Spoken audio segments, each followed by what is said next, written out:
Mga katigangers, dumating na. Nakuha ko na yung order naming pizza. Ito, kahit hindi ka humihingi, kung whole pizza, magbibigay ng daming extra plate. At saka mga ito, paper, cheese, parmesan hindi naman ginagamit, tatapon lang.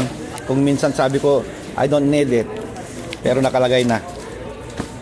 Kaya ngayon i-check natin kung talagang half and half yung binigay.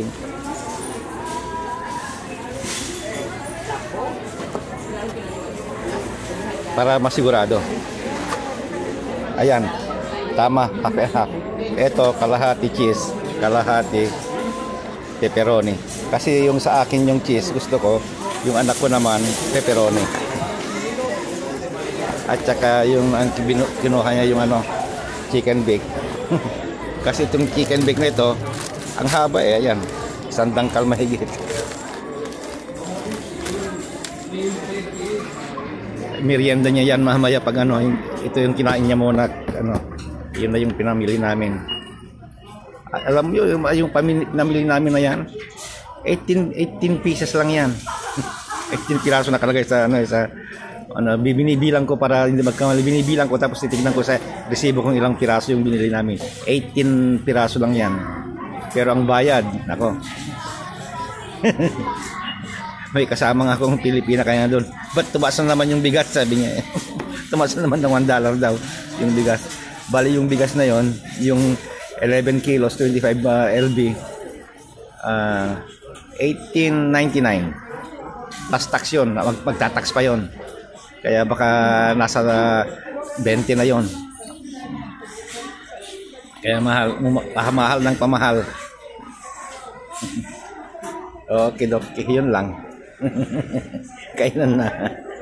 Nakatawa pa kahit mahal ang bilihin, nakatawa pa.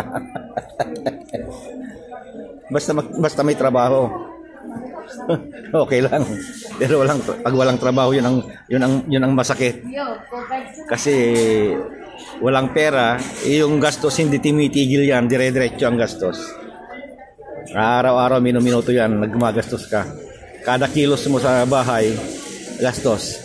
Kasi pag binuksan mo yung garahe, pera ka agad yun. Kasi kuryente, ilaw. Sabay yun. Pag nagsarado ka, pera naman yun. Lahat ng kilos mo pupunta ka sa bathroom, turn on the light, pati yung exhaust fan, andar, tubig, lahat yan. Kaya walang tigil ang gastos. Kaya lang, pag may trabaho, walang problema. Kailangan i-balance mo lang. Okay, yun lang. Masyadong sermon. Sumasakit na ang lalamunan ng babae.